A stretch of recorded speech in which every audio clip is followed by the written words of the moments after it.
네, 반갑습니다. 네, 이스라엘과 팔레스타인 전쟁이 어느덧 14일 차에 접어들었습니다. 사상자가 벌써 최근 제가 확인한 기사로는 양측 합쳐서 5천 명이 넘었다고 합니다. 팔레스타인에서 로켓을 쏘면 그 이상으로 이스라엘은 가자 지구를 말 그대로 폭격하고 있습니다. 또 그렇게 폭격당하면 하마스는 그 가자 지구를 다스리고 있는 정권을 이제 하마스라고 하죠. 그 하마스는 가만히 있는 게 아니라 계속해서 이스라엘 지역으로 들어가서 인질을 납치하고 살해하고 또 테러라고 하는 이런 그들이 할 수 있는 방식으로 계속해서 이스라엘을 괴롭히고 있습니다. 복수가 복수를 낳는 악순환의 고리가 끊어지지 않고 있는 것입니다. 과연 이것을 누가 끊을 수 있을까요? 국제사회에서 형님 노릇을 하는 미국이 이것을 어떻게 해볼 수 있을까 해서 제가 약간의 기대를 했습니다. 어젠가요? 그젠가 미국 대통령이 바이든이죠. 이스라엘을 방문하면서 뭔가 실마리가 풀릴 것처럼 보였지만 8시간 만에 방문을 마치고 돌아왔다고 합니다. 오히려 거기 가서 이스라엘을 지지하는 선언을 하면서 양측을 중재하는 그런 성과가 없었다. 그냥 방문이 끝났다라고 하더라고요. 그래서 지금 보니까 확전의 우려도 있습니다. 단순히 열강들의 대리전 그런 구도로 머무는 것이 아니라 이슬람 사회에서 나름 형님 노릇하는 이란을 중심으로 아랍권이 단결해서 전쟁이 확대될 수 있겠다라는 말도 나오고 있습니다. 시간이 지날수록 일이 좀 풀려야 되는데 그게 아니라 첩첩산중이 되어가고 있는 것입니다. 그렇다면 도대체 우리는 좀 따져보려고 합니다. 누구의 잘못인가? 그렇다면 누가 가해자고 또한 누가 피해자가 되겠습니까?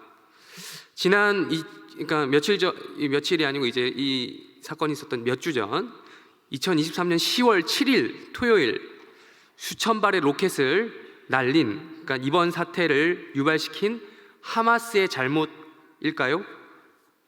네, 맞아요. 하마스의 잘못이 맞습니다. 10월 7일부터 시작된 이 사태의 가해자는 하마스가 맞아요. 그러나 여기서 우리가 생각해 볼 것은 그들만의 잘못인가? 라는 것입니다. 아니죠. 분명 이 사태를 유발시킨 이스라엘의 잘못 또한 있습니다. 이스라엘 또한 피해자이기 이전에 가해자이기도 합니다. 여러분들 뉴스나 요즘에 모든 이제 소식들을 통해서 여러분 잘 보실 수 있겠지만 이스라엘 또한 팔레스타인을 자극하는 행보를 최근 들어서 끊임없이 보여주고 있었기 때문입니다. 이제는 다들 아실 법한 상식인데 팔레스타인이라고 하는 지역은 하나의 덩어리로 구성된 것이 아닙니다. 뉴스나 이런 걸 통해서 지도를 보셨으리라 생각합니다. 가자 지구와 서한 지구로 나뉘어져서 각각 장벽으로 봉쇄되어 있습니다. 사실상 이스라엘의 그 영토 안에 있는 이런 개념으로 지금 소속이 되어 있죠. 이번 사태가 촉발된 가자지구는 지중해 쪽이랑 붙어 있죠. 지도를 보시면 가자지구에서 있었던 이스라엘 군인들과 경찰들이 예전부터 이미 과도한 진압 그리고 체포 그리고 고문 등을 했었습니다. 이런 것들은 이미 오래전부터 공공연한 사실로 밝혀졌어요. 또한 그나마 이제 가자지구 말고 서한지구라고 또 웨스트뱅크 지역이라고 또 있죠. 그쪽 요르단 쪽에 있는데 그쪽에서는 이미 거기는 사건 사고는 좀 덜한 편이긴 하지만 그 안에서 이미 이스라엘이 대놓고 정착촌을 건설해 나가고 있다고 합니다. 원래는 거기는 팔레스타인 사람들만 살기로 협약을 했었는데 이런 식으로 이스라엘이 나름의 도발을 했었던 것이죠. 그러니 현 시점을 기준으로 누가 선이냐 누가 악이냐라는 것은 사실 큰 의미가 없는 것입니다. 둘 다 가해자이면서 동시에 둘 다 피해자가 되는 것이에요. 그렇다면 이건 어떨까요? 계속해서 하나씩 원인을 찾아 올라가다 보면 최초의 원인이 나오지 않을까요? 이렇게 하나씩 거슬러 올라가다 보면 누가 먼저 가해를 했을까? 그 여부가 나오지 않을까요? 어떤 분이 이렇게 말씀을 하시더라고요. 원래 거기는 아랍인들 땅인데 팔레스타인, 지금 바꿔 말하면 팔레스타인 사람들이 살고 있던 땅인데 유대인들이 유럽 열강들의 뒷배를 통해서 팔레스타인 지역으로 들어와서 무리하게 그 땅을 차지한 거야 라고 이야기하시는 분들이 있습니다. 아, 좋아요. 좀 배우신 분입니다. 그 정도만 알고 계셔도 아예 모르는 것보다는 좀 더 많이 괜찮은 것 같아요. 그러나 그것 또한 1948년 그 전후의 시점을 기준으로 그 이야기만 알고 계신 겁니다. 근본을 따지려면 우리는 또 기독교인이니까 더 거슬러 올라가야겠죠. 조금이 아니라 아주 많이 성경까지 살펴봐야 실마리가 조금 보일까 말까 합니다. 성경에 보면 팔레스타인이 나옵니다. 여러분 알고 계셨습니까? 예, 블레셋이라고 하는 나라입니다. 사사기에 보면 삼손을 유혹했던 여인 누굽니까? 삼손을 유혹했던 여인 이름, 예, 데릴라죠, 영어로. 데릴라의 출신지, 예, 그리고 다윗이 물맷돌로 한 번에 쓰러뜨린 거인 누굽니까? 예, 골리앗의 출신지, 바로 그곳이 바로 블레셋입니다. 이 블레셋은 사사기, 사무엘서 등에서 활발히 나오긴 하지만 사실은 창세기 시절부터 이미 아브라함 때부터 등장하는 민족입니다. 우리 한번 창세기 21장 띄워주실까요? 우리 다 같이 한번 읽어보겠습니다. 시작. 그들이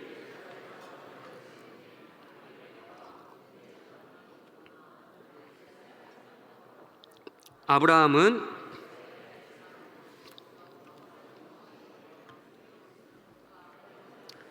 여러 날을 지냈더라. 네, 그 우리 믿음의 조상이라 불리는, 네, 모든 지금 현재 유대인들의 조상이라고 할 수 있는, 심지어 아랍인들의 조상이라고도 할 수 있는 이스마엘 통해서 올라가면 아브라함 때에 또 등장하는 그 민족의 명칭 혹은 땅의 명칭이 바로 블레셋이다라고 할 수 있겠어요.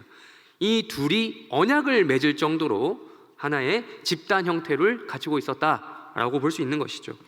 그런데도요, 여러분, 우리가 근본을 굳이 따지자면 블레셋 그리고 아브라함은 가나안 땅의 원주민이 아닙니다. 네. 갈대아 우르에서 하나님 말씀에 따라 이주해온 아브라함보다 이 블레셋 사람들이 조금 더 먼저 정착하기는 했지만 블레셋이라고 하는 이 민족의 태생 자체가 가나안 땅을 원주민으로 한 자들이 아니라는 거죠. 제가 그래서 아까 그 말씀이 원래 팔레스타인 사람들 거라고 주장하는 게 아니다라는 것을, 그게 아니라는 점을 지금 설명드리는 거예요.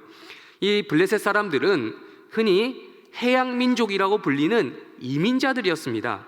그리고 5개 도시국가의 연합체였습니다. 여호수아 13장 3절 우리 한번 읽도록 하겠습니다. 시작. 가사 족속과 아스돗 족속과 아스글론 족속과 가드 족속과 에그론 족속과 할 때 이 5 도시 국가들의 연합체가 블레셋이었습니다. 우리가 잘 아는 가자 지구 할 때 여기 가사가 바로 그 가자를 말하는 겁니다. 네. 아슈돗, 아스글론 여기는 지금 이스라엘의 경내에 있고요. 가자, 그래서 가자 지구를 특별하게 생각을 하는 것이죠. 그리고 아모스 9장 7절을 우리 한번 읽어보겠습니다. 아모스 9장 7절 읽겠습니다. 시작.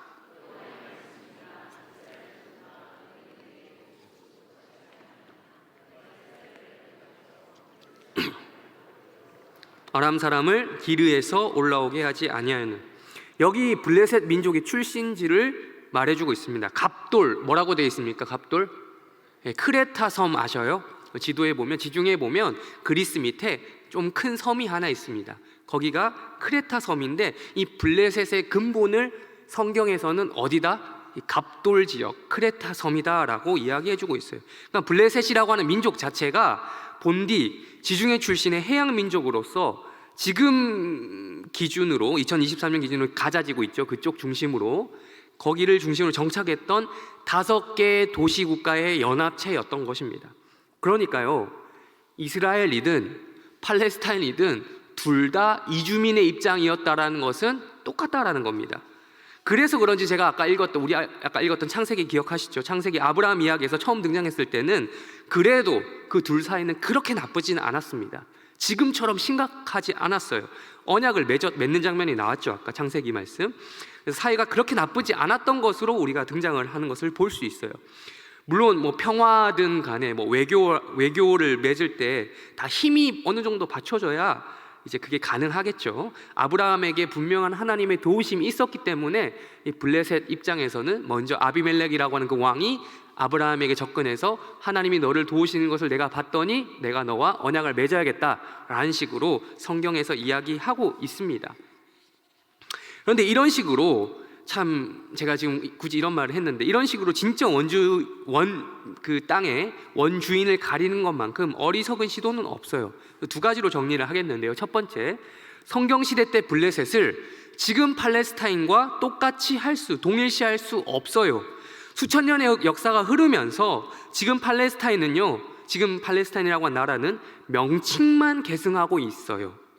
실질적으로 그냥 팔레스타인 땅에 거주하고 있는 아랍인들의 국가인 것입니다. 그렇다면 현재 이스라엘도 한번 살펴볼까요? 이스라엘은 순수 유대인들로만 구성이 된 나라일까요? 그것도 아닙니다. 유대인들은 이스라엘이라고 하는 국가의 약 70%밖에 안 됩니다. 70%밖에라고 말하는 것은 그만큼 유대인들이 예로부터 뭘 강조했냐면 자신들의 순수함을 강조했기 때문에, 혈통의 순수함 강조했기 때문이에요. 그래서 유대인 70%, 아랍인 20%로 구성된 나라가 바로 이스라엘입니다. 그래서 실제로 이스라엘 군인들 중에는 아랍인들이 있어요. 무슬림도 있습니다. 그래요. 심지어 또 여기서 또 한 단계 더 나아가서 유대인 혈통은 우리가 생각하는 것처럼 순수 100%의 유대인 혈통으로 구성된 게 아닙니다. 그러니까 순수 100%만 유대인으로 쳐주는 게 아니라 디아스포라 시대 아시죠? 유대인들이 그 나라가 망하고 뿔뿔이 흩어져서 전 세계에 흩어져서 살았죠. 그러면서 이제 세계 방방곡곡 뿔뿔이 흩어졌다가 다시 모여서 이 혈통 자체가 많이 섞였어요. 과거에는 이랬대요. 기준이 유대인이 되려면 어머니가 유대인이면 그 자녀는 유대인이 될 수 있었습니다. 그러니까 아빠가 아니어도 되는 조건이 이미 있었던 거예요. 아빠가 유대인이 아니어도. 그러다가 지금은 직계 가족 중에 그마저 넓어진 거예요. 지금 직계 가족 중에 어느 한쪽이 유대인이면 유대인으로 분류할 수 있을 정도로 유대인이라고 하는 그 신분이 될 수 있는 폭 자체가 넓어졌습니다. 그러니까 우리가 읽고 있는 성경에 나온 유대인들의 그 기준하고 지금 이 시대의 유대인하고는 많이 동떨어져 있는 것이죠. 그러니까 참 이게 아이러니한 게 그거죠. 이방인들과 혼인해서 피가 섞였다고 막 유대인들이 욕한 대상이 있습니다. 누굴까요? 사마리아인들. 성경 좀 아시는 분들입니다. 사마리아인들, 유대인들이 그렇게 욕했는데 지금 유대인들의 형편이 그것을 방불하는 형편인 거죠. 첫 번째, 이 어리석은 시도, 원주인을 가린 어리석은 시도 첫 번째 말씀드렸고, 두 번째, 성경이 말하는 대로 보자면 모든 민족은 한 뿌리에서부터 시작이 되었습니다. 아담과 하와 이래로, 그리고 노아 홍수 이래로, 특별히 바벨탑 사건 이래로 어떤 일이 있었습니까? 모든 민족이 어떻게 됐어요? 한 곳에 모여 살다가 어떻게 됐어요? 그 다음에 뿔뿔이 흩어졌습니다. 모든 모든 사람이 다 이주민의 입장이었어요. 처음부터 그 땅이라는 건 없는 거예요.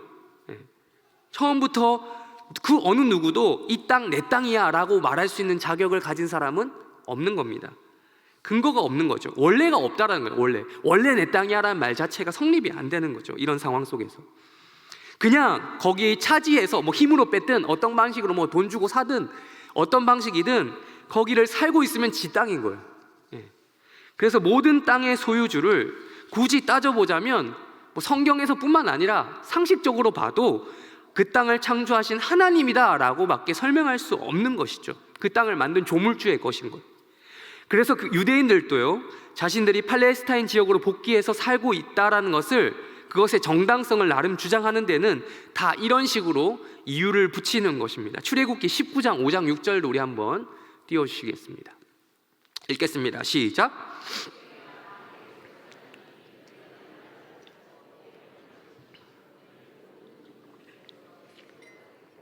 너희가 내게 대하여 제사장 나라가 되며 너는 이 말을 이스라엘 자손에게 전할. 아멘. 모든 세계, 모든 땅의 주인이신 하나님이 자기들에게 이 땅을 주셨다라는 겁니다. 이 마인드를 가지고 지금 유대인들이 살고 있는 것이죠.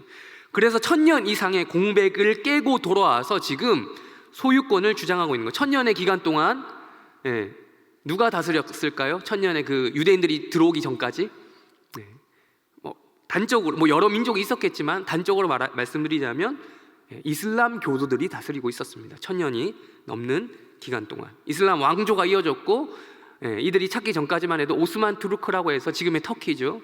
그 사람들이 여기를 다스리고 있었습니다. 그럼에도 불구하고 이러한 말씀 때문에 이 율법의 말씀을 기준으로 자기들의 소유권을 주장하고 있다는 겁니다. 그런데 그 기간이 너무 길었다라는 거, 제가 말씀드린 거죠. 1000년이라고 하는 공백 기간이 있었기 때문에 그게 문제라는 거예요. 여러분, 대한민국 기준으로 보자면 민법 한번 띄워주실까요? 제가 굳이 이걸 찾아봤습니다. 있더라고요.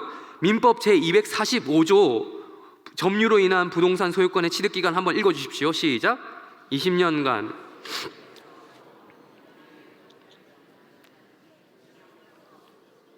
이럴 수 있대요.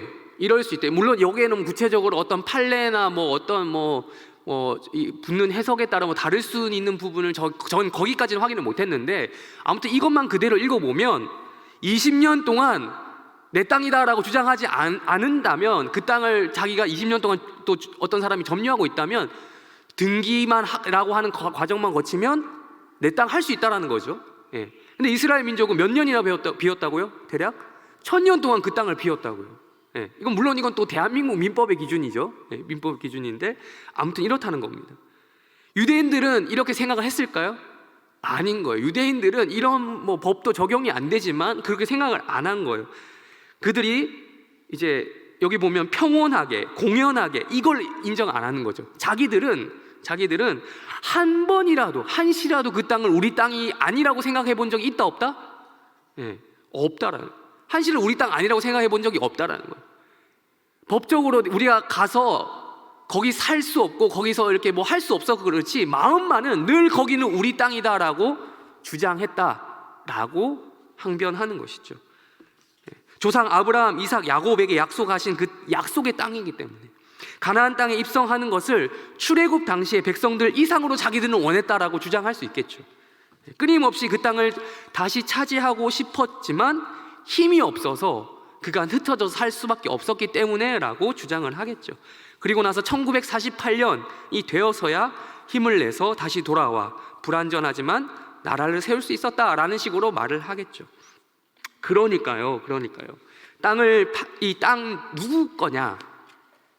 이 가해자와 피해자가 반복되는, 복수가 복수를 낳는 이 상황을 결국 매조 지으려면, 종지부를 찍으려면 땅 주인이 누군지 알아야 되는데, 그걸 역사적으로 제가 지금 우리가 근본을 살펴봤잖아요. 답이 나옵니까? 안 나옵니까? 답이 안 나오는 거예요. 그러다 보니까 뭐의 논리가 작용하느냐? 힘의 논리가 작용을 하는 겁니다. 누가 더 세냐? 지금 누가 더 세냐? 국제사회 정세에 따라 힘의 논리를 적절히 이용하는 쪽이 유리하는 거예요. 그래서 지금 누가 유리해 보입니까? 아무래도 이스라엘이 유리한 것은 어쩔 수 없는 거예요. 이스라엘이라는 나라 자체도 팔레스타인이라는 나라보다는 강하지만 그 주변에 아랍이라는 국가들이 붙는다 하더라도 누가 있기 때문에? 이스라엘 뒤에는 미국이 있기 때문에 어쩔 수 없는 겁니다. 지금 제가 굳이 정치색을 이야기하려고 하는 게 아니고요. 지금 트럼프가 그런 지지 발언을 한 게 아니라 바이든이 그런 지지 발언을 했다라는 거는 말 다 한 거 아니겠습니까? 다른 사람도 아니고.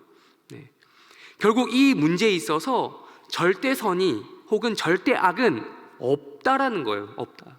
그렇기 때문에 이를 바라보는 견해의 차이가 있을지언정 굳이 이 문제를 가지고 혹시 여러분 여기 술자리 가실 분들 없겠죠 여기에? 술자리 가서 이렇게 친구들이랑 대화를 하면서 누가 이스라엘이 잘했다더니 팔레스타인이 못했다더니 이걸 가릴 이유가 전혀 없다라는 거예요. 굳이 싸울 이유가, 특별히 우리는 대한민국 국민의 입장에서 더더욱 그럴 이유가 없는 거예요.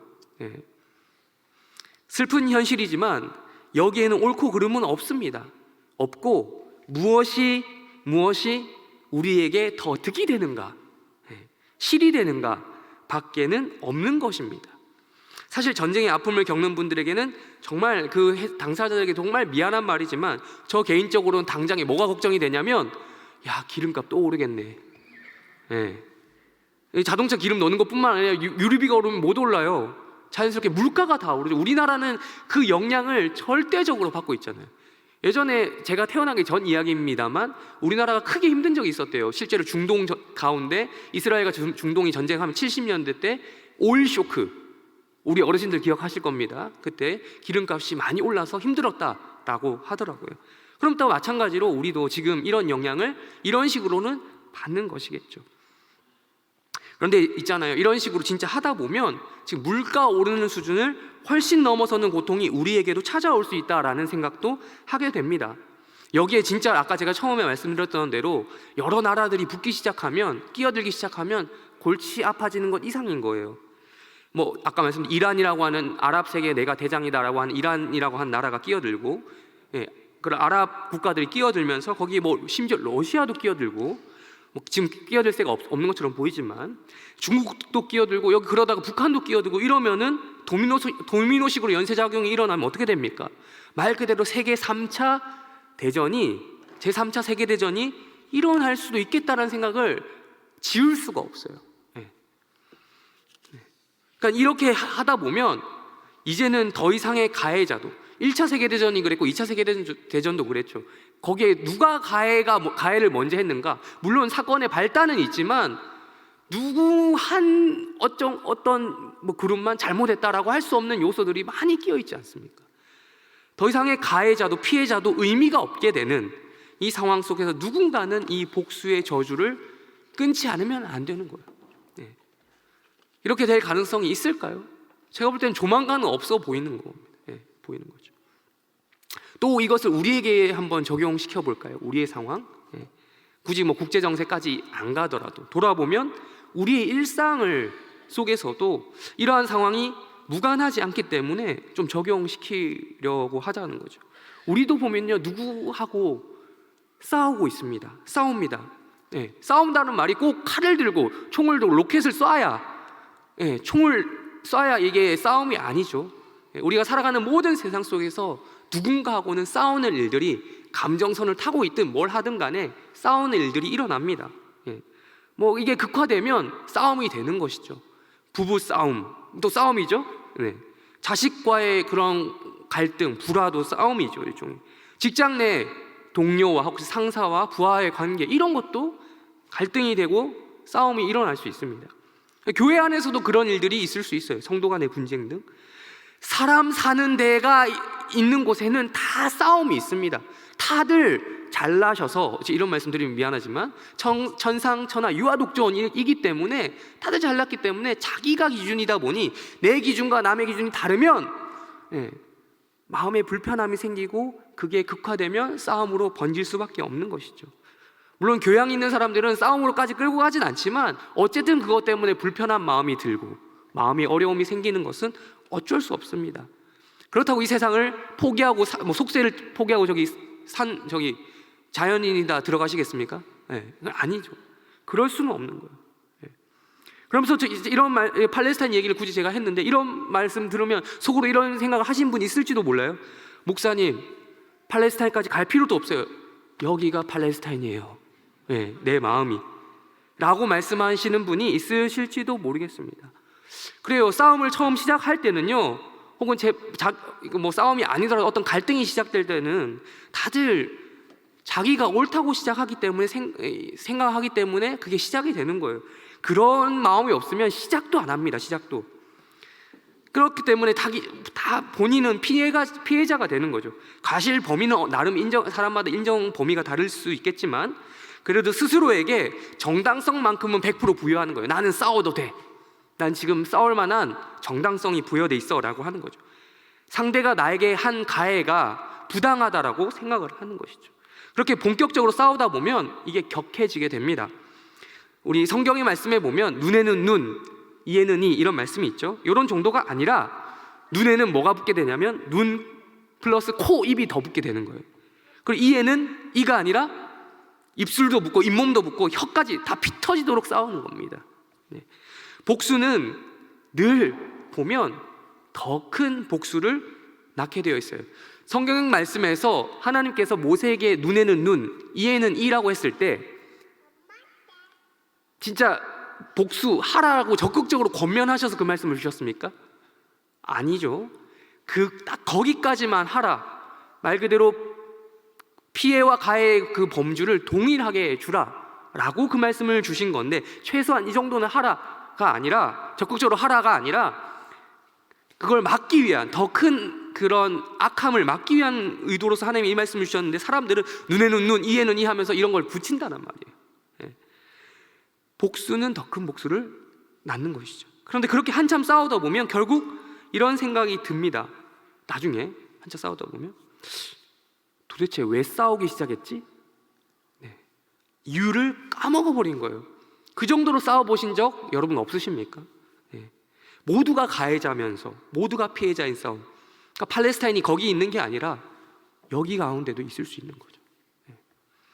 이에 대해 성경은 무엇이라고 이야기하는지 오늘 말씀을 통해서 상고해 보려고 합니다. 오늘 본문인 로마서에서 사도 바울이 뭐라고 얘기하는지 우리 17절 다시 한번 읽어보겠습니다. 로마서 12장 17절 읽겠습니다. 시작. 아무에게도 모든 사람 앞에서 선한 일을 도모하라. 아멘. 17절은 두 가지를 말하고 있습니다. 첫 번째, 소극적인 개념에서 악을 악으로 갚지 말라. 두 번째, 적극적인 의미에서 선한 일을 도모하라. 이 두 가지를 동시에 이야기하고 있습니다.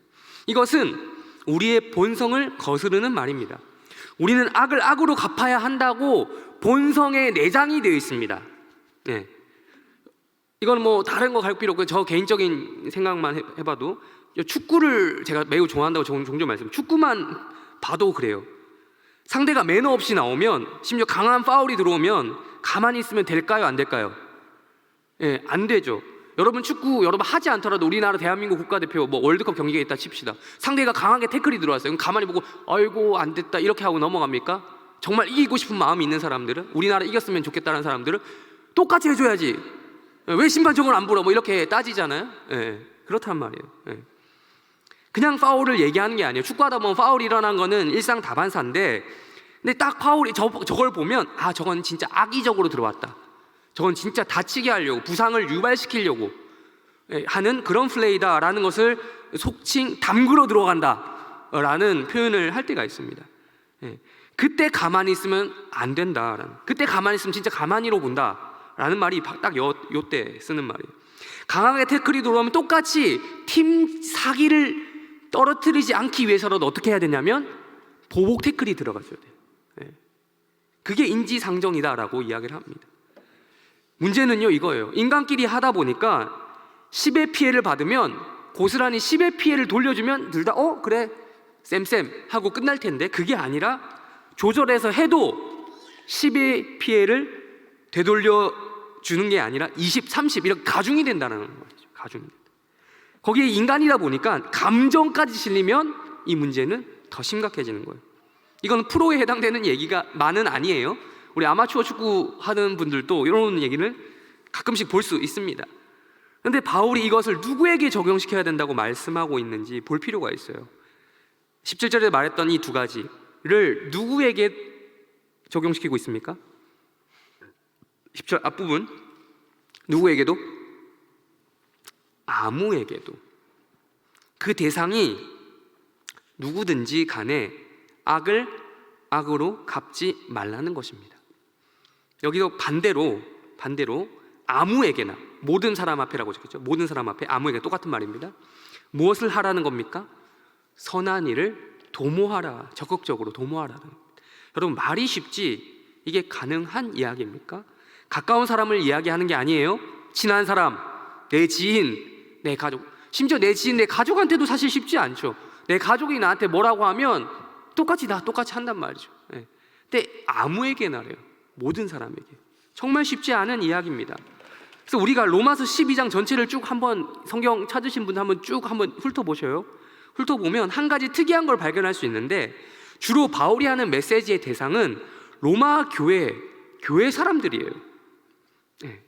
즉 성도와 성도 간에 이래라 저래라 교훈을 이렇게 해라 저래라 하는 교훈을 주고 있는 겁니다. 근데 우리가 지금 보는 17절 그리고 읽지 않았지만 14절 이후로 보면 교회 안이 아니라 어디까지 확대합니까? 아무에게나라고 하니까 교회 밖까지 확대해서 말씀을 하고 있는 겁니다. 심지어 14절은 이렇게까지 말씀하고 있습니다. 14절 우리 한번 읽어보겠습니다. 시작. 너희를 박해하는 자를 뭐 하라고요? 축복하라. 정말 이 악을 악으로 안 갚으면 거기까지는 오케이. 뭐 선한 일을 도모하라. 그 선한 일이 구체적인 뭔지는 모르겠지만 거기까지 오케이라고 할 수 있을지 모르겠지만 축복하래요. 축복. 네. 교회 안에서 축복하잖아요, 서로. 네. 교회 안에서 신앙 때문에 박해하시는 분 있으십니까? 너 왜 예수 믿어 하면서? 네, 그런 분들 없으시길 주님의 이름으로 축원합니다. 네. 우리는 정말 좋은 환경 속에서 신앙생활을 하고 있죠. 신앙 때문에 박해를 받는다? 정말 옛날 이야기예요. 지금은 종교 다원화 시대가 됐어요. 그래서 남의 종교도 인정해줘야 하는 상황이긴 하지만 반대로 내 종교도 나름 인정받고 살 수 있는 시대가 되었어요. 박해를 주지도 않고 받지도 않는 시대를 살아가고 있습니다. 굳이 종교성이 노골적이지 않아도 되는 환경을 살고 있단 말입니다. 이러다 보니 박해라는 말은 현장감이 매우 떨어지는 용어, 박해 개념이 매우 모호한 상황이 됐어요. 우리 대한민국 특별히 살아가는 신앙인들은. 그런데 삶의 현장 속에서 여러분 신앙적으로 살아가려고 애쓰는 분들은 이 말이 뭔지 감이 떨어지지 않습니다. 알고 있습니다. 무슨 말인지. 여전히 박해가 있어요. 여전히 대한민국에서도 복음을 위해 살려고 애쓰면 애쓸수록 특히 복음을 전하기 위해서 살다 보면 박해가 있다라는 것을 알게 됩니다.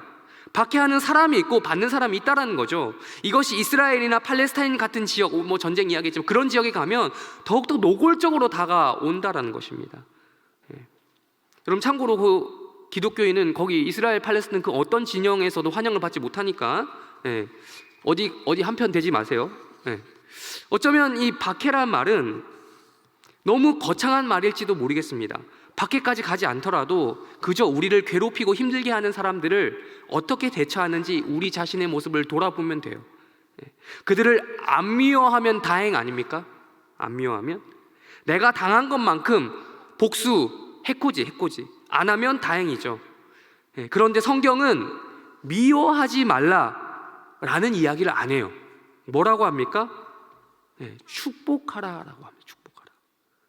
저주하지 말라, 축복하라까지 이야기하는 겁니다.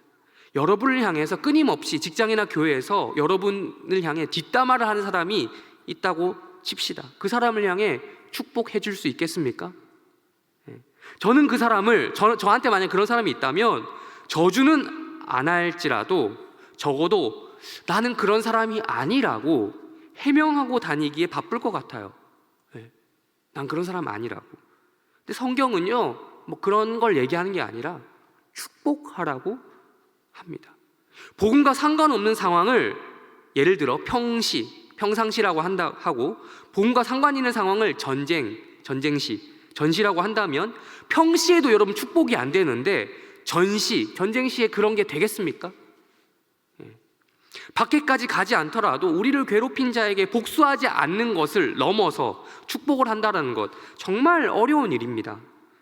정말 그 축복이란 말을 구체적으로 생각해 보세요. 뭐 딴 게 아니고 그 사람이 행복하길 바라는 거예요. 그 사람이 행복하길 바라는 거. 제가 어제 갑자기 생각난 뭐 드라마 짧은 내용 기억나는데 드라마 뭐죠? 짧은 그 쇼츠 영상이라고 해야 되나? 그게 기억나는데 빚더미의 IMF 시절을 그린 드라마 같았어요. 빚더미에 오른 아버지의 채무자를 대신해서 아버지는 없고 아들이 거기서 하는 말인데 막 그 아버지가 없으니까 아들을 막 추궁합니다. 그러면서 이런 말을 해요. 아들이 그 빚쟁이들이 이런 말을 합니다. 미안합니다.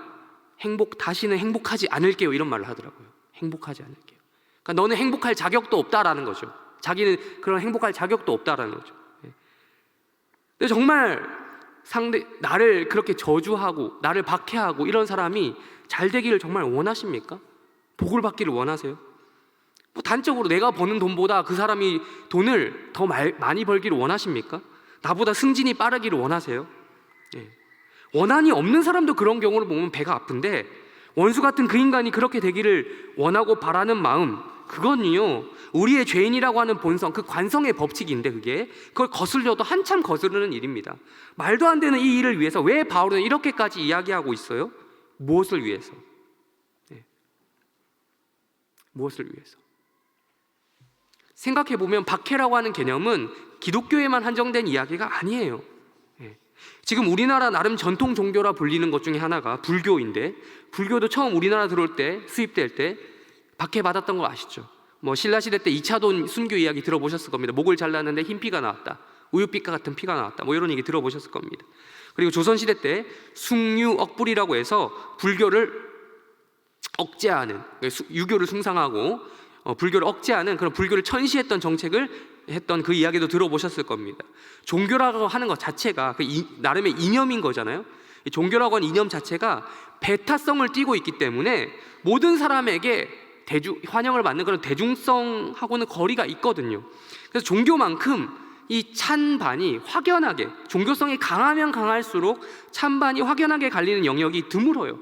기독교에만 박해라는 개념이 있는 게 아니란 말이죠. 그렇다면 특별히 바울이 지금 박해 속에서도 저주 안 하면 다행이 아니라 축복이라고 하는 적극적이고 아주 파격적인 개념을 꺼낼 수 있었던 이유는 무엇일까?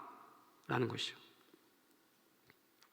그것은 바로 바울 자신이 그 누구보다도 이것을 실제로 경험했던 그 사건이 있었기 때문입니다. 여러분 다들 잘 아시다시피 바울의 과거와 연결된다라는 거죠. 이런 말을 할 수 있었던 것이, 바울은 그 누구보다도 앞장서서 박해를 주도했던 사람이었습니다. 사도행전 말씀에 보면 바울이 기독교 신자들을 박해하는 사건이 총 3번 나옵니다. 첫 번째, 우리 1번 한번 띄워주시죠. 한번 읽어보겠습니다. 시작.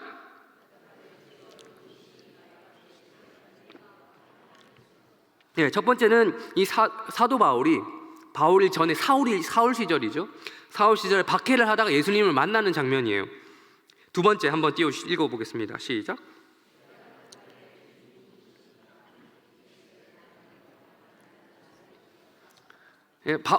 바울이 예수님을 2번 박해한 게 아니라 여기는 예루살렘 성전에서 유대인들에게 자신의 과거 그때 그 모습을 간증하는 장면입니다. 세 번째 읽어보겠습니다. 사도행전 26장 읽겠습니다. 시작.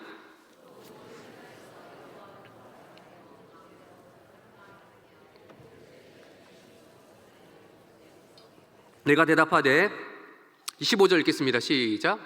내가 대답하되 주님. 이 세 번째 또한 사도 바울이 또 예수님 3번 박해한 게 아니라 아그리빠 왕이라고 하는 왕에게 나아가서 자신의 또 과거를, 9장에서 있었던 그 과거를 간증하는 장면입니다. 이렇게 3번이나 바울은 따로 이렇게 말할 정도로 자신의 인생을 송두리째 바꾸어 놓았던 사건, 자신이 회심했던 사건이 바로 예수님을 직접적으로 만난 사건이었다라고 하는 것이죠. 바울은 예수님의 12명 중에 해당되는 12제자가 아니었지만 사도에 포함될 수 있었습니다. 그 이유는 뭐냐면 바로 이 사건 때문에, 예수님과 직접 만났던 그 다메섹 도상에서의 그 강렬했던 주님과의 만남을 통해서였습니다. 그 만남이 박해하던 자에서 어떤 위치로 바꿔놨죠?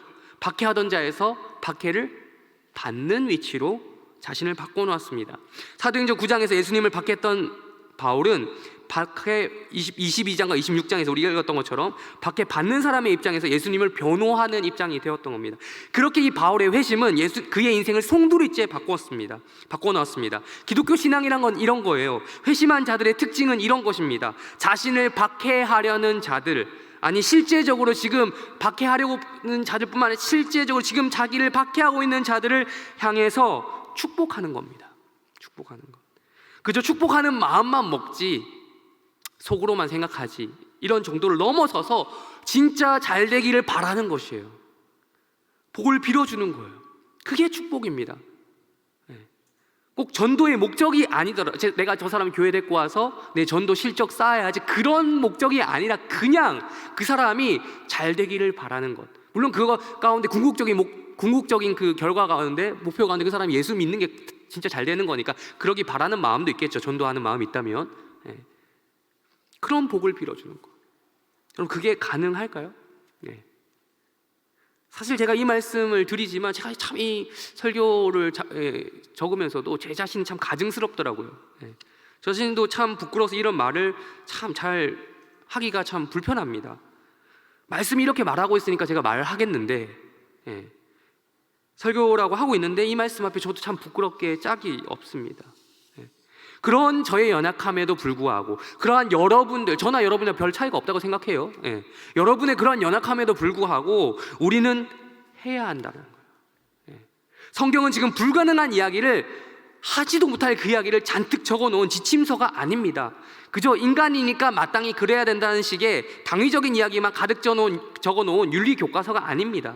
성경은 살아있는 하나님의 말씀입니다. 불가능해 보이지만 되니까 하라고 명령하는 거예요. 물론 우리 본성 그대로는 안 되겠죠. 그러니 바울이 경험했던 회심 사건처럼 그가 뜨겁게 경험했던 주님의 그 사랑으로 가능하다는 거예요. 우리의 본성으로는 말 그대로 저주나 안 하면 됐어요. 그 수준밖에 안 되지만 주님의 십자가를 경험하여 새롭게 된 본성으로는 우리를 미워하고 나아가 박해하는 자들에게 축복하는 것이 가능하다, 그리고 그것이 마땅하다라는 것이 성경이 말해주는 바입니다. 과거 우리 자신이 박해했던 예수님 생각하면, 나 때문에 십자가 지신 예수님 생각하면, 더군다나 그 동기가 나를 사랑해서 대신 죽어주셨다고 한 예수님 생각하면 내가 당하고 있는 박해는 박해도 아니구나 라고 생각하는 것이 그리스도인의 결론입니다.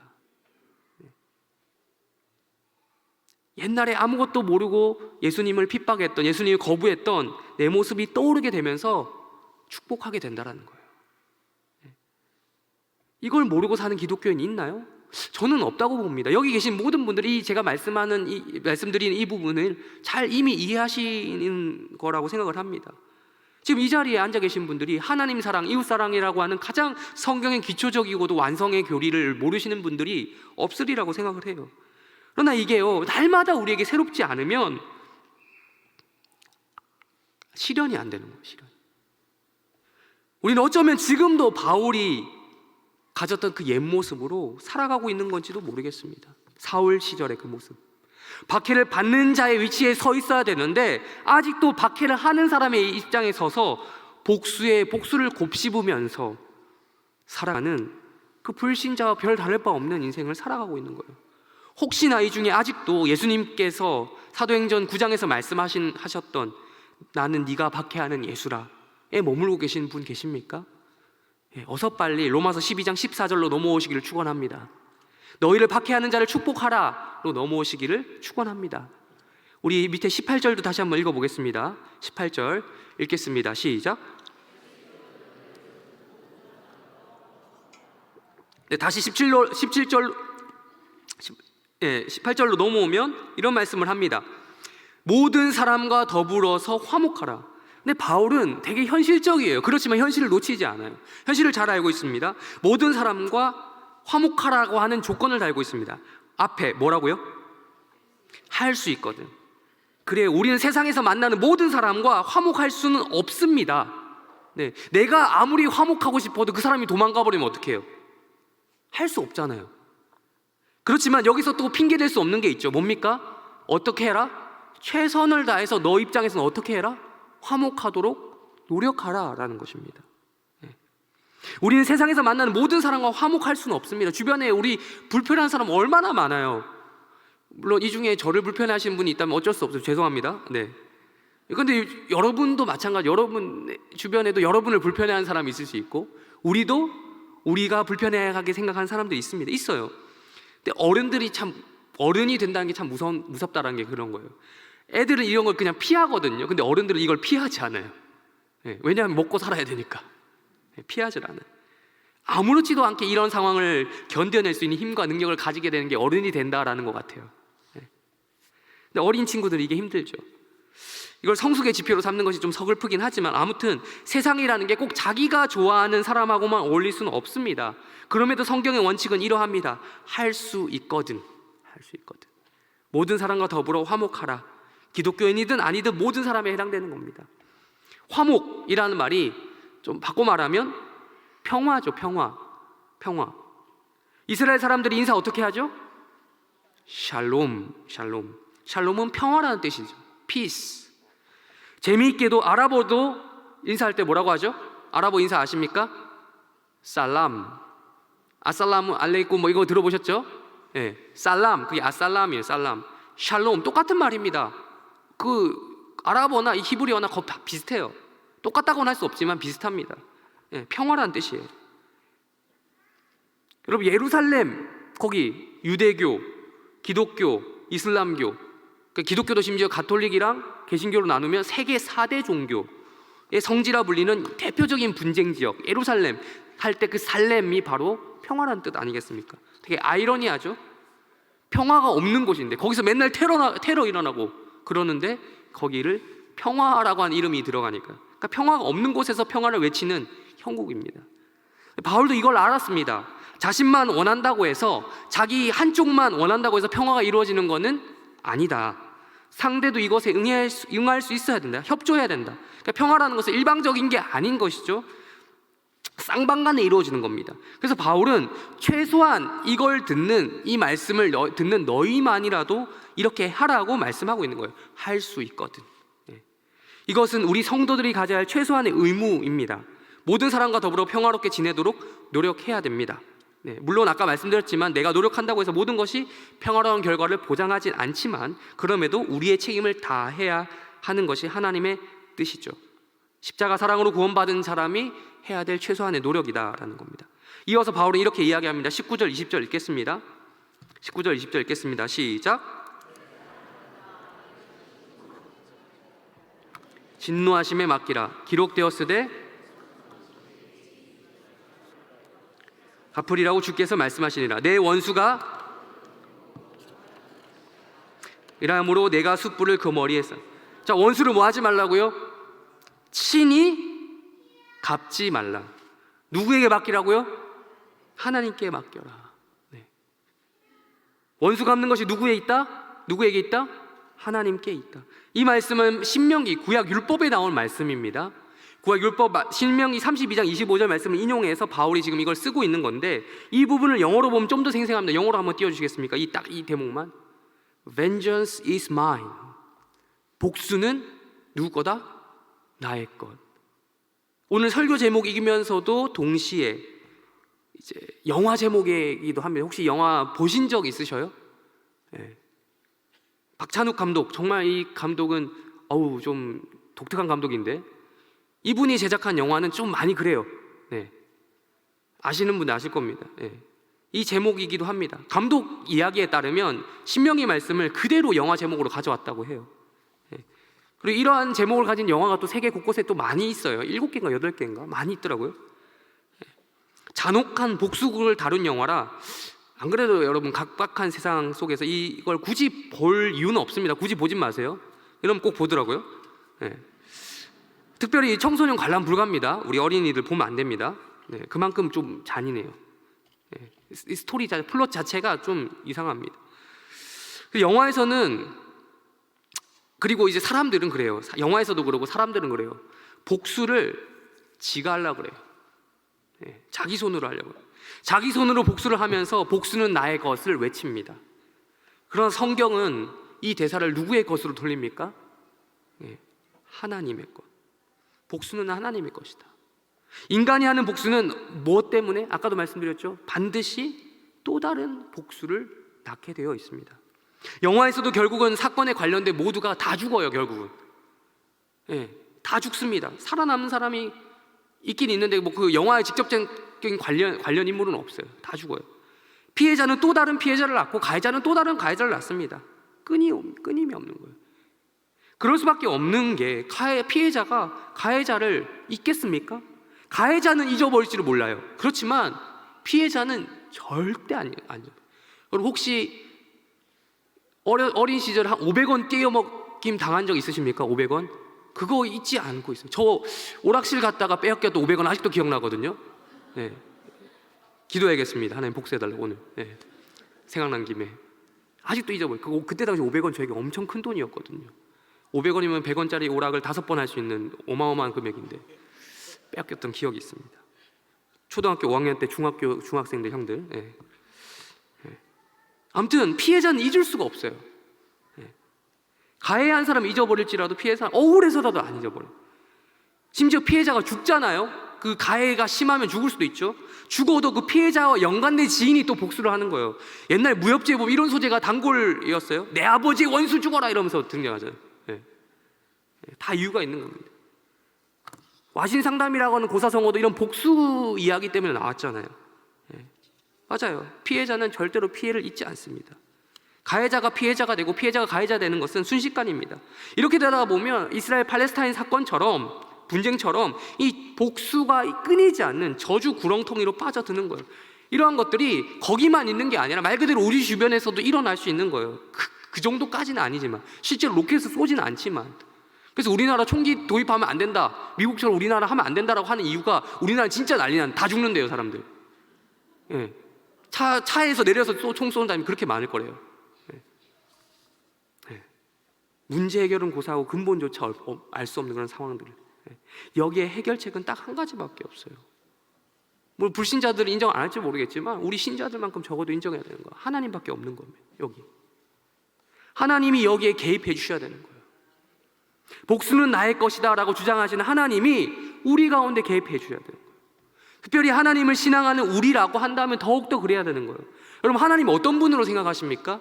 하나님 단순히 우리를 행복하게 하고 우리를 잘 먹고 잘 살게 해주시는 분입니까? 우리를 그냥 천국 보내주면 그분이 한 역할, 의무는 끝이 나는 겁니까? 아니죠.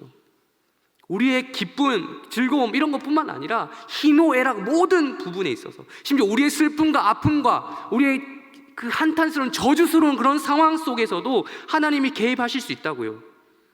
그 하나님 여러분 인정하십니까?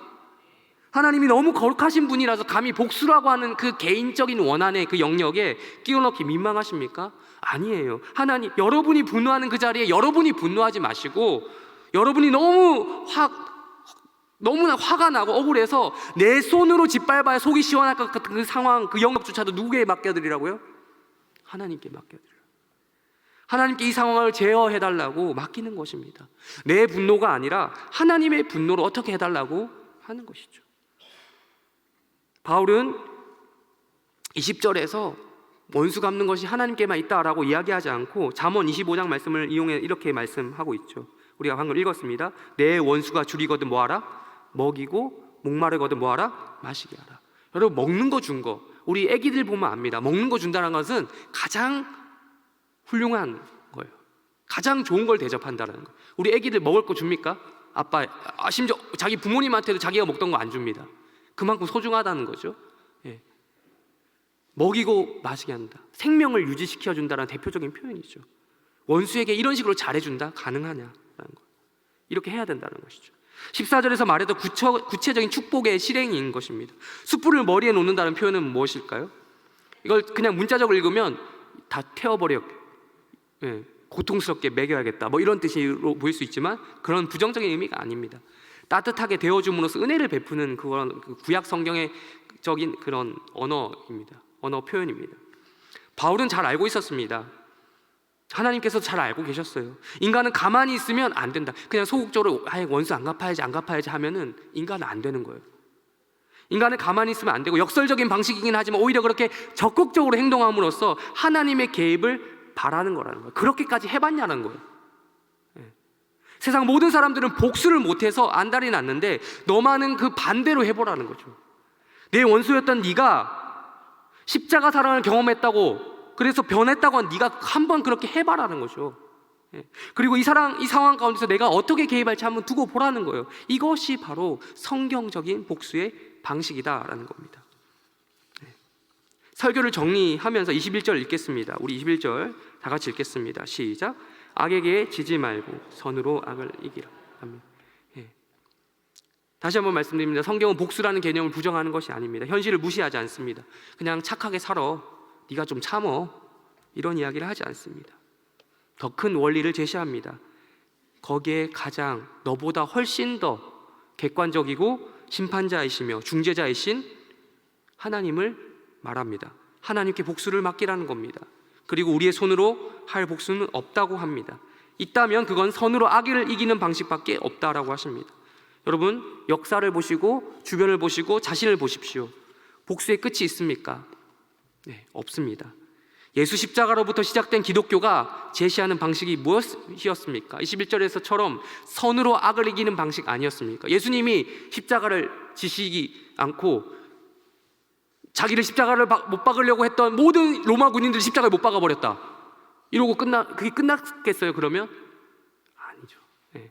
또 다른 희생물이 필요했을 겁니다. 또 다른 어린 양이 필요했을 겁니다. 그러나 예수님은 그러지 않으셨습니다. 선으로 악을 이기는 방식으로 자기 목숨을 들이심으로써 기독교가 나아가야 할 방향을 제시하셨습니다. 그게 기독교의 역사였습니다. 물론 기독교 역사 가운데 오류가 없었던 건 아닙니다. 십자가를 잘못 활용했던 십자군이 있었죠. 악을 악으로 갚으려 했던 거죠. 그러나 하나님께서는 언제나 그 시도를 물거품이 되게 하셨습니다. 우리 인생 또한 돌아봅시다. 복수는 나의 것. 혹시 이 중에 역시 복수는 내 손으로 직접 해야 제맛이지 하면서 복수해 보신 분 계십니까? 제대로 성공하셨던 분 계십니까? 만약 그 이후로도 평안하셨습니까? 그랬다면 여러분은 기초로 돌아가야 됩니다. 나 십자가의 보혈로 구원받은 사람 맞는가? 구원받은 사람이라 하나님이 그 복수하도록 그렇게 안 내버려 둡니다. 예. 그럼 괜찮은 인생으로 살도록 내버려 두시지 않습니다. 십자가의 보혈로 구원받은 사람은, 그 은혜와 사랑으로 구원받은 사람은 박해받은 사람을 축복할 만한, 자기를 박해하는 사람을 축복할 만한 그런 능력이 생긴 사람이고, 악으로 갚는 것이 아니라 선으로 악을 이길 힘이 있는 사람이기 때문입니다. 기독교 신앙에서 말하는 싸움 그리고 복수는 바로 이런 것입니다. 여러분, 이 싸움에서 승리하실 수 있겠습니까? 오늘 이 밤에 우리 기도로 나아가며 또 찬양하면서 이 싸움에서, 이 복수 전에서 승리하시는 복된 해림교회 성도들 되시기를 주님의 이름으로 축원합니다. 우리 찬양 부르고 기도하겠습니다. 우리 먼저 주님 마음 내게 주소서. 보소서 주님, 나의 마음은 선한 것 하나 없습니다. 그러나 내 모든 것 주께 드립니다. 사랑으로 안으시고 날 새롭게 하소서. 도소서 주님, 나의 마음은 선한 것 하나 없습니다. 그러나 내 모든 것 주께 드립니다. 사랑으로 안으시고 날 새롭게 하소서. 주님 마음 내게 주소서. 내 아버지 주님 마음 내게 주소서. 나를 향하신 주님의 뜻이 이루어지도록 주님 마음 내게 주소서. 한 번 더 고백합니다. 오소서 주님, 나의 마음 선한 것 하나 없습니다. 그러나 내 모든 것 주께 드립니다. 사랑으로 안으시고 날 새롭게 하소서. 주님 마음 내게 주소서. 내 아버지 주님 마음 내게 주소서. 나를 향하신 주님의 뜻이 이루어지도록 주님 마음 내게 주소서. 여러분, 이 시간 우리 기도할 때에 우리의 상황을 놓고 기도합니다. 팔레스타인, 이스라엘이 거기를 위해서 기도하지만 가장 먼저 우리를 위해서 기도합니다. 우리 마음이 그럴 수 있습니다. 우리 마음이 충분히 그럴 수 있습니다. 그 분쟁이 우리 가운데서 일어날 수 있습니다. 하나님 정직하게 내 영을 보게 하시고 악을 악으로 갚으려고 하는 내 마음 가운데, 내 본성 가운데 하나님 은혜를 주셔서 선한 일을 도모할 수 있는 자 될 수 있도록 은혜를 더하여 주시옵소서. 우리 다 같이 함께 기도합니다. 하나님 아버지, 우리가 이 말씀을 듣고 함께 기도합니다. 하나님, 그냥 그저 악을 악으로 갚으려고 하는 이 본성 가운데 끊임없는 그 이스라엘 팔레스타인 분쟁이 우리 가운데서도 일어나고 있음을 고백합니다. 그게 본성입니다. 그게 우리의 참된 모습입니다. 본질입니다. 그리스도의 안에서 은혜로 버텨내고 있지만 사실 우리의 본질을 잊지 않습니다. 하나님 긍휼히 여겨주시옵소서.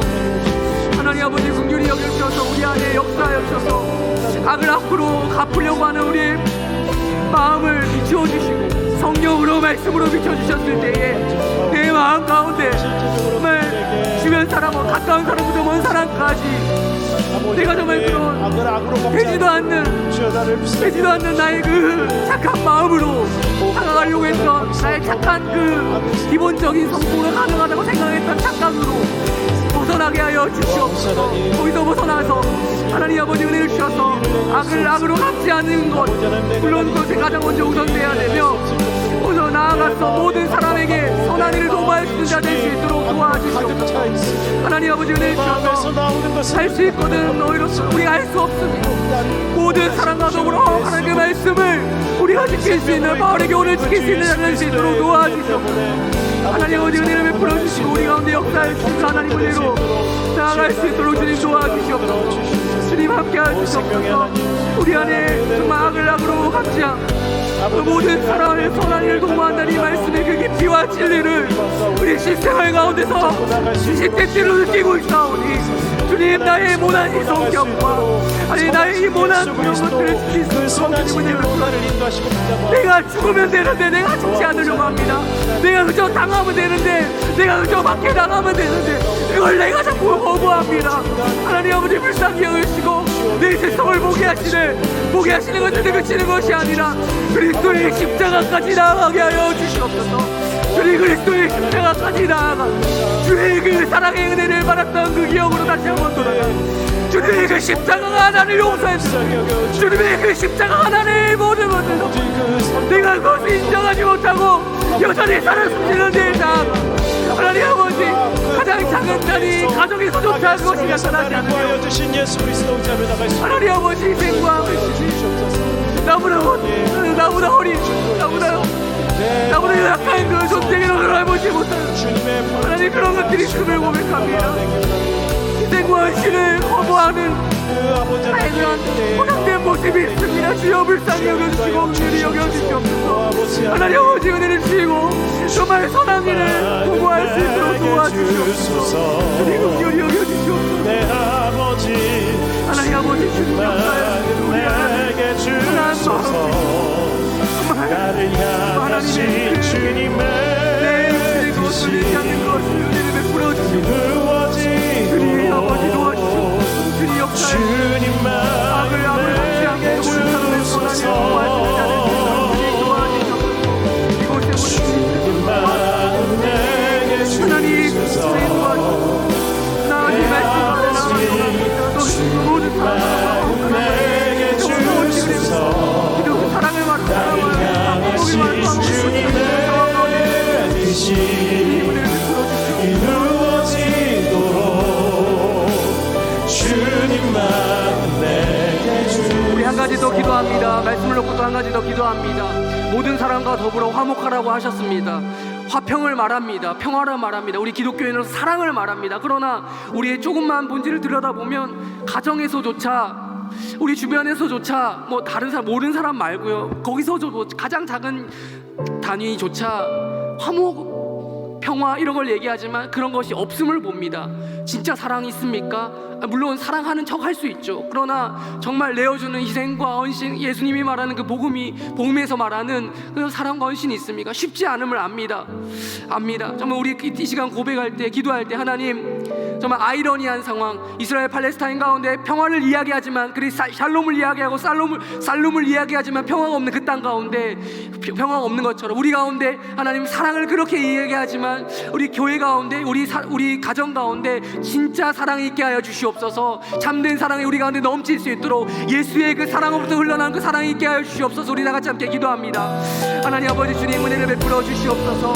우리가 그렇게 많이 사랑을 이야기합니다. 복음을 이야기하고 평화를 이야기하고 아이를 이야기하고 여러 가지 아름다운 말들을 많이 이야기합니다만 우리 안에 그 사랑이 없음을 고백합니다. 하나님 아버지 내 자신부터 고백하며 나아가오니 주여 우리가 진짜 사랑의 자리로 나아갈 수 있도록 은혜를 베풀어 주시옵소서. 주님 긍휼히 여겨 주시옵소서. 우리 마음 가운데 냉해진 마음, 차가워진 마음, 식은 마음이 있다면 저를 향해서 정말 사랑하는 마음으로 가득 찰 수 있도록 도와주시옵소서. 그냥 인간적인 정으로 뭉쳐진 집단과 그룹이 아니라 인간의 혈육의 정이 아니라 혈육에 대해서 정을 뛰어넘는 그리스도의 사랑으로 하나 된 헌신과 봉사와 사랑과 참된 그것이 있는 그리스도의 복음이 넘치는 그런 공동체 될 수 있도록 도와주시옵소서. 하나님 아버지 은혜를 주셔서 모든 사람과 더불어 화목하되 먼저 가까이 있는 우리 가정부터 먼저 가까이 있는 우리 스스로 할 수 있도록 주님 내 사역한 이 마음부터 하나님 정말 지혜를 주십시오. 정말 이 사람을 주의 사람 어떻게 대할 수 있는지 지혜를 주십시오. 무능하고 정말 무능하고 무능하오니 주여 은혜를 주셔서 우리 안에 하나님의 마음을 주셔서 우리 안에 은혜의 마음 주변의 사랑을 많은 마음을 주셔서 하나님 것 하나 없는 내 심령 가운데 주여 은혜를 도와주시고 우리 안에 긍휼을 베풀어 주시고 우리 안에 정말 더불어 화목하는 나아가 모든 사람들과 더불어 화목할 수 있는 넓은 마음을 우리가 면하여 주시고 마음의 그릇이 너무 작습니다. 그렇습니다. 그릇이 작습니다. 인정합니다. 그 그릇 작은 데서 그치지 않고 그 그릇을 넓히는 과정이 우리 가운데 필요하지 않겠습니까? 하나님 아버지 우리 가운데 은혜를 베풀어 주셔서 화목해질 수 있는 그 마음이 우리 가운데 있게 하여 주시옵소서. 주님 우리 안에 은혜를 베풀어 주시고 긍휼히 여겨 주시옵소서. 하나님 아버지 주님 역사해 주시옵소서. 주님 긍휼히 베풀어 주시옵소서. 하나님 아버지 주님도 우리 가운데 은혜를 우리 한 가지 또 기도합니다. 한 가지 더 기도할 때 좀 더 적극적인 기도하겠습니다. 주님께서 원수 갚는 것은 나에게 있다라고 말씀하셨습니다. 우리의 복수 정말 복수하고 싶고 복수란 게 뭐 거창한 게 아니에요. 꼭 뭐 누구를 죽이고 싶다 뭐 이런 거 때리고 싶다 이런 거 아니고 욱하는 그 마음 있잖아요. 그게 시작점 아니겠어요? 그 욱하는 마음 다 있잖아요. 누구에게나 다 있잖아요. 우리가 이 시간 기도할 때 하나님 그런 마음 들 수 있습니다. 그런 마음 드는 걸 성경이 부정하지 않고 하나님 우리의 그 마음 잘 아십니다. 그 마음이 들 때 단지 그 마음 가지고 하나님께 나아가게 하여 주시옵소서. 하나님 그 마음 들고 나아갈 때 하나님께 이것을 맡겨드립니다. 하나님 이 상황 주관하여 주시고 인도하여 주시고 해결해 주십시오. 그 마음을 우리 가운데 가질 수 있도록 하나님 앞에 이 모든 걸 가지고 나갈 수 있는 마음 들 수 있도록 우리 이 시간 하나님 앞에 하나님 복수를 하나님께 돌려내 함께 하여 주시옵소서. 시간 기도합니다. 하나님 아버지 주님 도와주시옵소서. 이 시간 하나님 모든 주관자리 있음을 인정합니다. 주님 불쌍히 여겨 주시옵소서. 하나님 긍휼히 여겨 주시고 우리 가운데 은혜를 베풀어 주시옵소서. 하나님 아버지 긍휼히 여겨 주시고 우리 가운데 내게 주소서. 나를 하나님 우리 가운데 뜻이 하나님 원수가 없는 것이 내게 있다라고 주님께서 말씀하셨던 그 말씀을 가지고 나아가고 하나님 이런 가지고 우리가 사람을 사람대하게 하지 않게 그것을 끊임없는 복수를 낳게 되었습니다. 끊임없는 원한을 가지게 되었습니다. 원한 또 원한을 낳게 되었습니다. 하나님 아버지 은혜를 주시고 그 누가 손이 없는 이 땅 가운데 누구에도 절대 악이 없는 가운데 우리가 시간의 공통위로 빠지는 것이 아니라 해결점이 없는 그곳으로 빠지는 것이 아니라 주님께 이 문제를 맡겨드림으로 말미암아 하나님이 모든 일에 주관자 되시며 모든 일에 해결자 되시는 것을 우리가 경험할 수 있도록 주님 긍휼히 여겨주시옵소서. 주님 불쌍히 여겨주시고 우리 가운데 그것들을 맡겨드리시고 우리를 우리의 마음을 인정하시게 아버지 하나님 내 감정도 아버지 하나님 내가 할 수 있는 모든 말도 우리 가운데 정말 이런 말씀 하나님이 그것을 도와주시옵소서. 아버지 하나님 모든 것이 주님의 마음에 구하는 자들 주님 긍휼히 여겨주시고 우리 가운데 정말 하나님의 모든 상황을 정말 하나님 믿는 자들이 이러한 마음 얻지 않으려 하나님 그만큼은 하나님께 기도하는 마음이 없으시고 모르겠습니다. 기분 좋을 때만 그렇게 나아가고 하나님 아버지 기분 좋은 상황을 갖지만 모든 상황 가운데 하나님 기도하게 만드시는 역사가 어느 원수가 없는 하나님께 있다고 하나님 그렇게 올라오는 그 마음이 될 때마다 할 수 있는 그 마음 그 믿음 주시고 내 안에 그 믿음이 없습니다. 주님 긍휼히 여겨주시고 우리 안에 그런 마음을 우리 가운데 나아갈 수 있도록 주님께 긍휼히 여겨주시고 하나님 아버지 긍휼히 여겨주시고 불쌍히 여겨주시고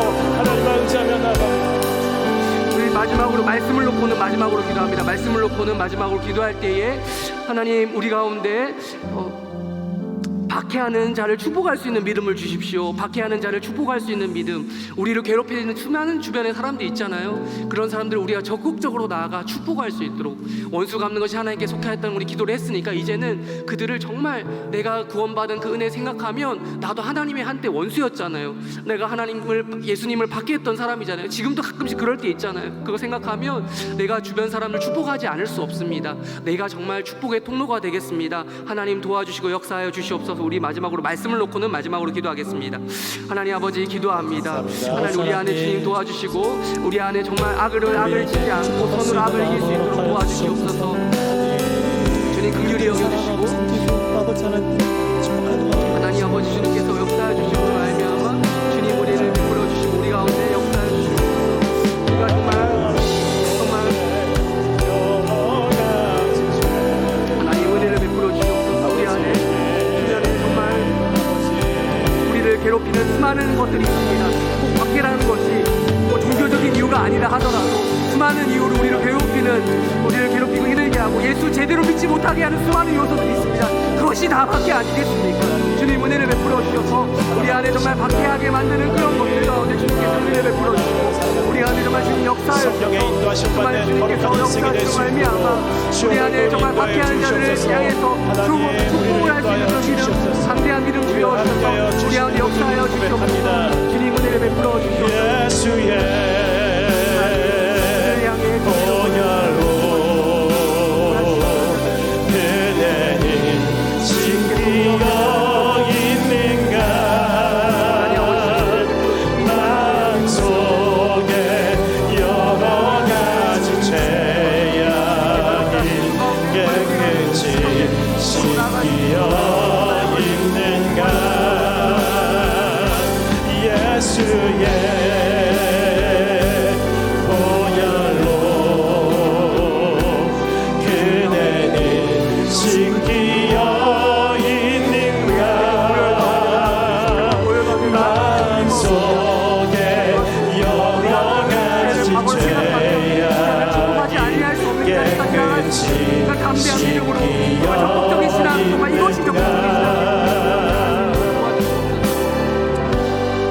우리의 시간 찬양 이제 역전되리라 부르겠습니다.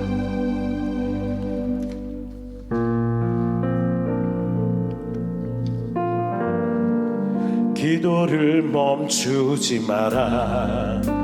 눈앞의 상황이 마음을 눌러도 원망치 마라. 너의 입을 지켜라. 저들은 너의 입을 보고 있다. 마음을 뺏기지 마라.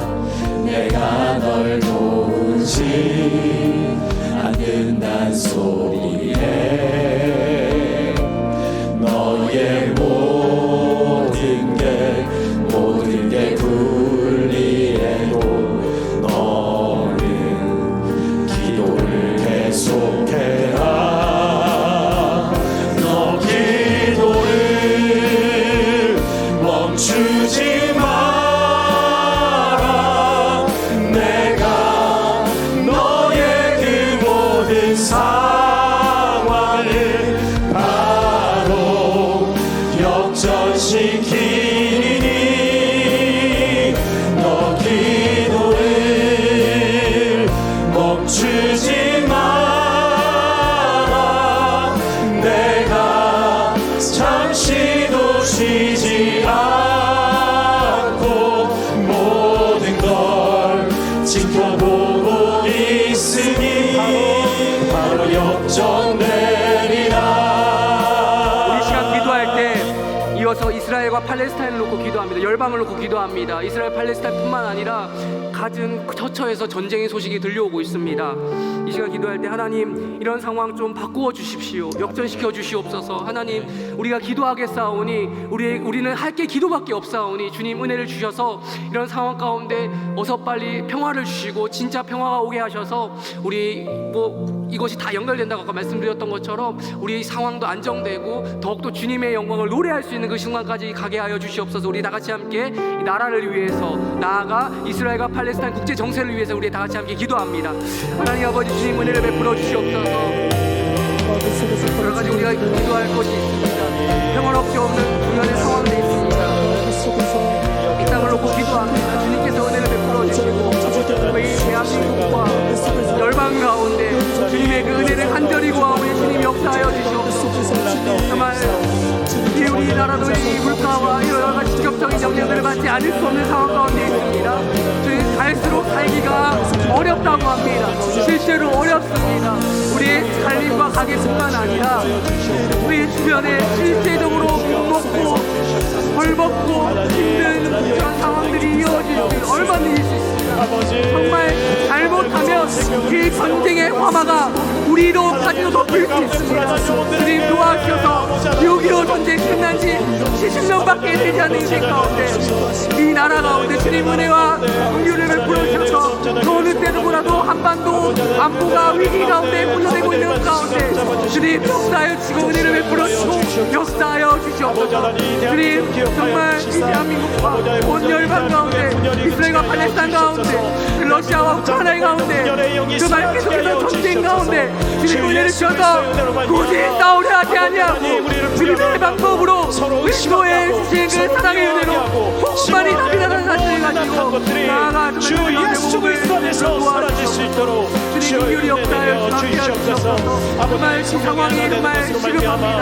역전되는 상황이 시급합니다. 주님 이 땅 가운데 참된 평화이신 그리스도께서 우리가 그리스도께서 허락하시는 평화를 기도하오니 참된 평화인 예수 그리스도 안에서 이런 것들이 행복해질 성도들이 있습니다. 핍박을 당하고 있는 한국 사회가 오늘지 않지만 그들 가운데 참된 평화가 찾아가려면 이 마음 가운데 치열한 대사의 싸움이 불포들 하염을 우리가 고백합니다. 그러므로 말미암아 복음이 자신을 전달될 수 있도록 복음이 선도될 수 있도록 도와주시옵소서. 주님 긍휼히 여겨주시고 이 나라를 지켜보아야 하시고 또한 이 나라 가운데 정말 안보와 평화가 주님 지켜보아시는 놀라운 일들을 하시고 그것들보다 위협이 고조되고 있는 가운데 주님 긍휼히 아버지 하나님 하나님의 놀라신 여겨주시고 은혜로 아버지 하나님 그 평화가 임하여질 수 있는 그 예수 그리스도 평화의 왕께서 모든 것을 다스려 주시옵소서. 우리 마지막으로 놓고 기도할 것은 우리 교회를 놓고 기도합니다. 우리 교회를 놓고 기도할 때 우리 교회에 표 있습니다. 표를 보시고 오직 말씀, 오직 어린이, 오직 청년 사랑 또 사랑 이 비전을 가지고 계속해서 나아갑니다. 이 비전 가운데 하나님께서 역사하여 주시고 계속해서 비전이 갈수록 희미해져가는 이 상황 가운데 주님께서 이 비전을 더욱더 견고하게 하시고 또한 이 비전을 허락하신 우리 담임 목사님 계속해서 지금 안식월 가운데 계시는데 곧 돌아오십니다. 다음 주면 돌아오시게 되는데 담임 목사님을 통해서 말씀하실 때에 안식월 가운데 돌아오셨을 때 영육 안에 강건함 충전된 상태에서 오셔서 계속해서 능력 있게 사역하셨던 것처럼 지속적인 그 사역 이루어나갈 수 있도록 그분께 무엇보다 하나님께서 허락하신 말씀의 비전을 허락하시고 우리가 그 비전을 공유할 수 있는 놀라운 역사가 일어날 수 있도록 그와 더불어서 여러 가지 사역들이 있습니다. 날주와 등등 여러 가지 사역도 있습니다. 여러분 기억하시고 또한 교육부서 있습니다. 여러 가지 교회를 놓고 기도하는 제목들이 있습니다. 이런 것들 특별히 또한 11월 달에 두풀을 계획하고 있습니다. 등등 여러 가지 사역을 놓고 이 해림교회를 통해서 하나님의 나라가 전진할 수 있도록 그 나라가 역동적으로 전진할 수 있도록 역사하여 주시옵소서. 우리 다 같이 함께 기도하시고 마치도록 하겠습니다. 다 같이 기도합니다. 하나님 아버지 주님 우리 가운데 이 교회를 놓고 기도합니다. 주님 우리 가운데 역사하여 주시고 성령이 오셨네 내 주의 보내신 성령이 오셨네 우리의 인생 가운데 신이 찾아오셔서 그날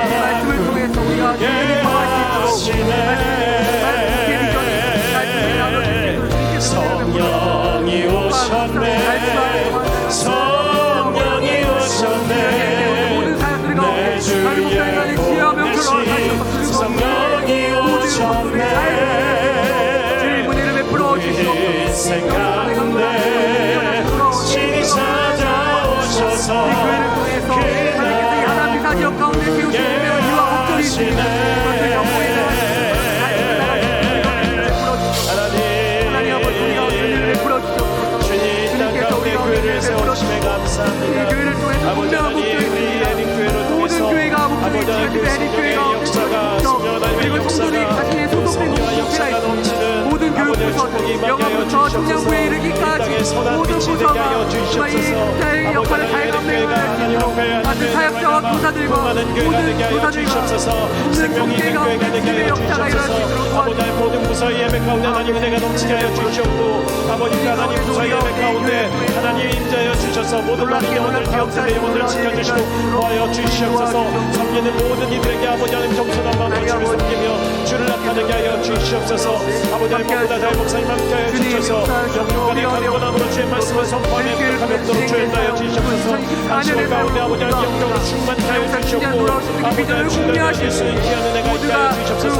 성령 충만하게 하여 주시옵소서. 하나님의 꿈을 주시옵소서. 주의 비전을 허락하여 주시옵소서. 아버지 하나님 일찍 가운데 하나님께서 치유하여 주셨고 힘을 주시옵고 아버지 하나님 강건해지신 하나님의 놀라운 은혜가 있게 하여 주시옵소서. 특별히 아버지 하나님 예림교회를 통하여서 아버지 하나님 낙심한 영혼들이 하나님을 찾지 못한 영혼들이 하나님의 이름을 부르며 주의 이름을 부르며 구원의 역사가 임하도록 주인하여 주시옵소서. 아버지 하나님 예림교회가 이 놀라우신 은혜 가운데 아버지 하나님의 이름을 드러내는 영광의 교회가 되게 하여 주시옵소서. 아버지 하나님 특별 사역이 있습니다.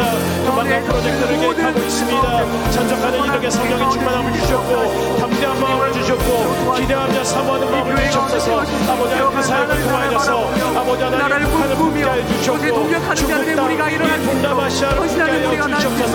이 열방을 붙게 하여 주시옵소서. 생명의 사역이 되게 하여 주시옵소서. 아버지 하나님 모든 섬기는 자들에게 동일한 마음을 주시사 아버지 하나님 하나님을 사랑하고 이 교회를 사랑하며 나가게 하여 주시옵소서. 아버지 하나님 모든 사역자들에게 모든 섬기는 자들에게 하나님 함께 하여 주시사 아버지 하나님 그들이 하나님 앞에 나아가 하나님의 이름을 간구하며 나갈 수 있도록 주님 은혜 내려 주시옵소서. 하나님의 놀라운 은혜를 감당할 수 있는 아버지 하나님 그리고 선포하는 교회 되게 하여 주시옵소서.